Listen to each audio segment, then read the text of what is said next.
L'invité de Smart Impact, c'est Maïs Hazard. Bonjour. Bonjour. Bienvenue, vous êtes la fondatrice de Loyal, marque de joaillerie que vous avez créée en 2021. Avec quelle idée, quel principe aussi ?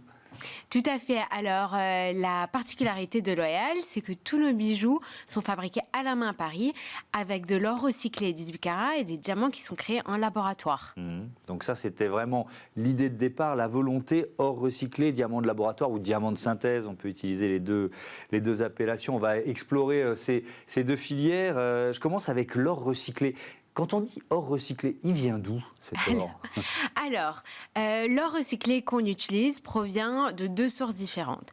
D'une part, il y a des anciens bijoux qu'on va récupérer, on va fondre cet or-là pour l'utiliser. De l'autre, il y a les puces qu'on retrouve dans les déchets électroniques. Donc les smartphones, les tablettes, les ordinateurs, ils ont tous une petite puce en or à l'intérieur. Donc on va récupérer cet or-là pour le recycler. L'avantage de l'or, c'est que c'est un métal précieux qu'on peut recycler à l'infini sans compromettre sa qualité et ça permet d'éviter les conditions écologiques de l'extraction minière. Est-ce qu'il y a un label ou une certification autour de l'or recyclé ? Alors, il y a différents labels.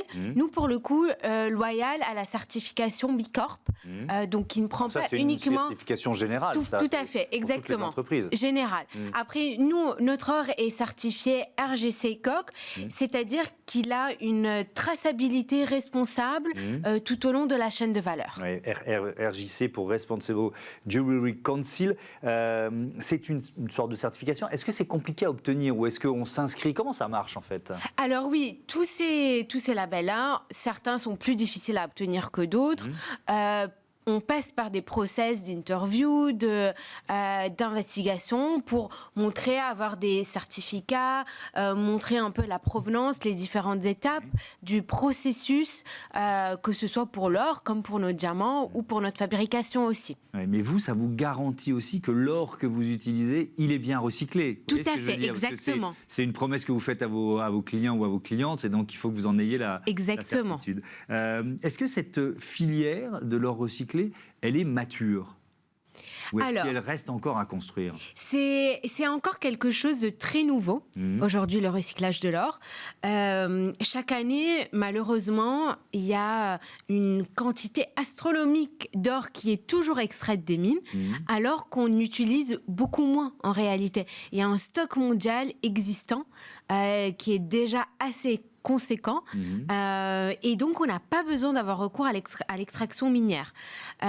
Aujourd'hui, le recyclage de l'or, c'est quelque chose qui n'est pas encore très développé. Il faudrait que de plus en plus de marques s'y mettent, parce que c'est une vraie solution à de vrais enjeux aujourd'hui.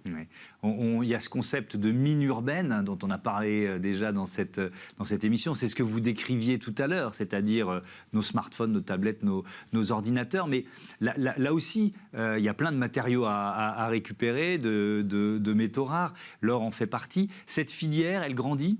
Parce que vous n'êtes pas les seuls en joaillerie à être intéressés par ces matériaux. Oui, elle grandit, heureusement. Aujourd'hui, avec les fondeurs, par exemple, avec qui on travaille, on sait qu'ils reçoivent de plus en plus de demandes d'autres maisons de joaillerie pour de l'or recyclé. Donc, par exemple, avant, il y a 3 ans, on devait attendre un peu plus longtemps pour recevoir nos fontes en or, parce que, par exemple, les fondeurs, pour l'or recyclé, ne fondaient qu'une fois par semaine. Ils attendaient une fois par 2 semaines. Tout à fait, exactement. Et là, on commence à avoir des fontes beaucoup plus régulières. Et heureusement, ça montre que l'industrie progresse. Oui, c'est effectivement bon signe. L'autre filière, c'est donc le diamant de synthèse ou diamant de laboratoire. Déjà, peut-être une question de principe. Pourquoi vous refusez les diamants traditionnels ? Alors, j'ai voulu créer Loyal pour offrir une alternative à l'extraction minière, à son impact écologique et à ses conditions de travail. Malheureusement, aujourd'hui, il y a beaucoup de points au niveau de l'industrie minière qui sont négatifs à cet égard-là. Par exemple, pour extraire seulement 1 carat de diamant de mine, 1 carat, c'est ce que je porte là, il faut déplacer plus de 250 tonnes de terre pour une pierre Petite qui pierre fait comme cette ça. taille-là. D'accord. Donc c'est assez énorme. Mhm. Aujourd'hui, malheureusement, l'industrie minière est une des premières sources de la déforestation. Et l'impact sur les populations et les trous qu'on crée pour faire ces mines-là, c'est assez triste malheureusement pour l'environnement. Et donc pour toutes ces raisons-là, j'ai voulu travailler avec des diamants de synthèse, des diamants de laboratoire, pour offrir une alternative à celles et ceux qui le souhaitent. Comme par exemple, moi à l'époque, quand je cherchais ma bague de fiançailles, c'était le déclencheur de la création de Loyal. Je cherchais ma bague et je n'étais pas à l'aise avec l'idée d'avoir un diamant de mine, justement parce que je ne pouvais pas avoir une garantie sur l'impact qu'il y avait derrière. Et je me disais, cette bague-là, qui est supposée symboliser quelque chose de très beau, quelque chose de très pur, de me dire que derrière, c'est pas toujours si beau que ça ou si pur que ça, je trouvais ça un peu dommage. Et j'ai découvert cette incroyable innovation qu'est le diamant de synthèse. Et je suis allée à la recherche de bagues de fiançailles avec des diamants de synthèse. Et donc vous avez dit, allez hop, je crée mon entreprise. Diamant de laboratoire, c'est l'une des appellations. Comment sont-ils produits? Et vous allez me voir venir, avec quelle quantité d'électricité pour produire un diamant? Parce que ça pose des questions sur le bilan carbone du diamant de synthèse. Alors, le diamant de synthèse est un vrai diamant. Il possède les mêmes propriétés physiques, chimiques et optiques. Un diamant de mine, c'est quoi? Un diamant de mine, c'est 99,9% de carbone pur.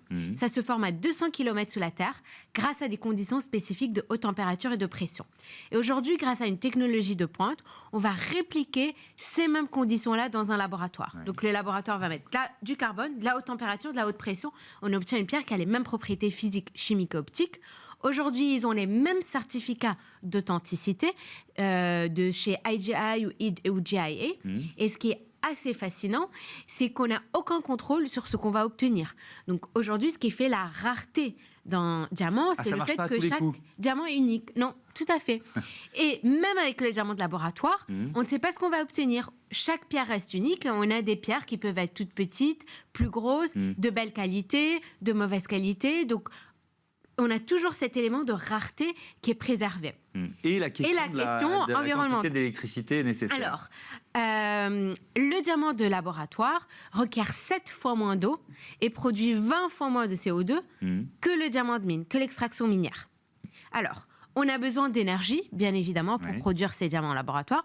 D'une part, de toute façon, même pour l'extraction minière, on a besoin de l'énergie, mais pour le diamant de laboratoire, c'est 20 fois moins. Donc, c'est déjà assez énorme.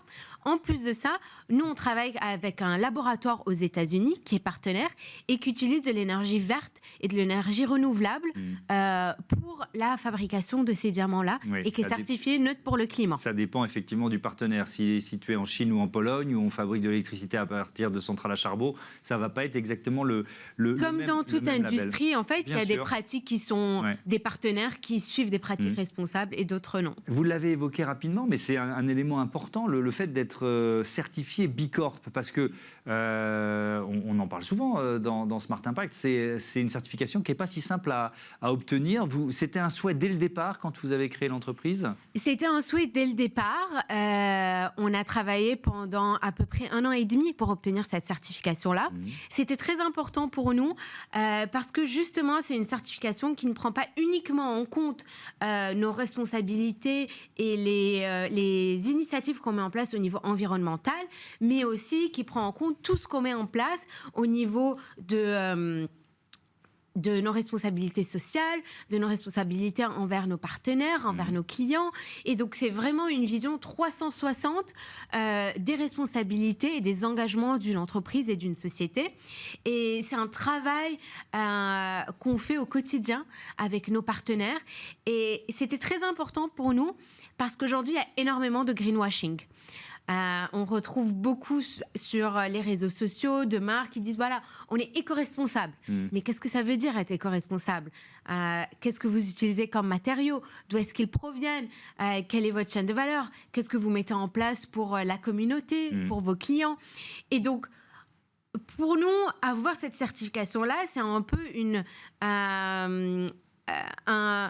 en fait une sorte de récompense ou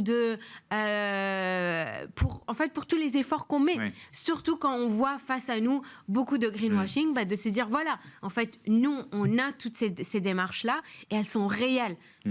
Et ce label, cette certification, il faut continuer de maintenir le niveau d'exigence pour la conserver. Exactement. Donc c'est aussi un défi. Exactement. C'est pas vraiment un truc ponctuel. Non, et c'est pas pour toute la vie de l'entreprise. Merci beaucoup, Maïssa Hazard, et Merci à vous. bientôt sur Bismart. On passe à notre débat Zoom sur l'architecture durable.